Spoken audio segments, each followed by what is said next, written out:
ভারী বৃষ্টি ও উজানের ঢলে ক্ষতিগ্রস্ত সুনামগঞ্জের হাওর পরিদর্শন করতে প্রধানমন্ত্রী তারেক রহমানকে অনুরোধ জানিয়েছেন ভুক্তভোগী চাষিরা। তারা বলছেন, প্রধানমন্ত্রী যেহেতু সিলেটে আসছেন, তাই তিনি যেন এক নজরে এই ক্ষতিগ্রস্ত এলাকাটি দেখে যান। সুনামগঞ্জ থেকে মোহন ইসলামের প্রতিবেদন। এ যেন একটি দ্বীপ, চারিদিকে থই থই পানি, তার মাঝে ধান শুকাতে ব্যস্ত সুনামগঞ্জের রঞ্জু হালদার ও তার ভাতিজা নিক্সন রায়। আগাম অতিবৃষ্টি কিছুই রাখেনি তাদের। বছরের একমাত্র সহায় সম্বল ফসল তলিয়ে গেছে পানিতে। কিছু ধান কাটতে পারলেও শুকানো ও সঠিক দাম নিয়ে চিন্তিত তারা। তাদের মতো আরো অনেকেই শেষ চেষ্টা করে যাচ্ছেন।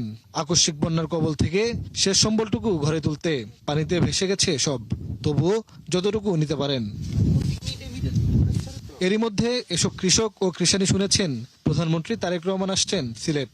যদিও রাষ্ট্রীয় ভিন্ন কাজে সফর তার, তবুও তাদের অনুরোধ প্রধানমন্ত্রী যেন একবার এসে দেখে যান কি দুর্দশায় ভুগছেন তারা।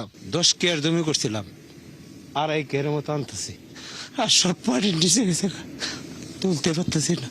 অবস্থা খুবই খারাপ। আমরা মনে করেন যে জমি করছিলাম এখানে প্রায় 2 আল, 2 আলের মাঝে আপনার 6 কেয়ার জমি তলিছে এইদিকে, আর এইদিকে আপনার মনে করেন যে নিচে গেছে 2 কেয়ার জমি। চাই কি করবো, আমরা তো পাই না, খায় তো মনে বড় বড় লোকেরা, আমরা দিনমজুর, আমরা তো কোনো কিছু পাই না।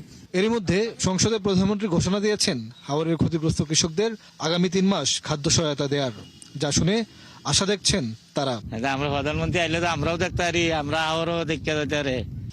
আমরা কিভাবে আছি সুখে দুঃখে, জনগণের পাশে যদি সরকার না থাকে কি চলবে? পাশে দাঁড়ান, তা আমরা খুব উপকার হবে।